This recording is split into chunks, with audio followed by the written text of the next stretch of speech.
It's not often that you could do nothing and get something in life, but this 27-gallon tote was filled up with nutrient solution, and this pepper plant, which was once small back in the month of May, has continued to grow throughout the summer with no intervention on my part. So now I'm here 4 months later, and the plant is still looking quite healthy and has several ripe pods on it, which is remarkable to think of. It really is the solution for a lot of people with busy lives, and the method does work quite well.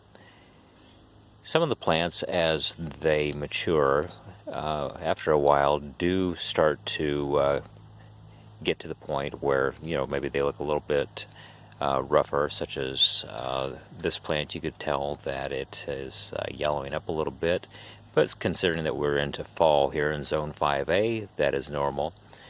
And the productivity of this method is quite substantial also.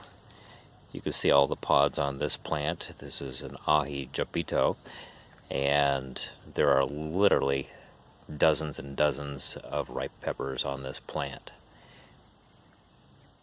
So if you're looking for a simple way to garden, the Kratky non-circulating method of hydroponics is probably the method that you'd like to use.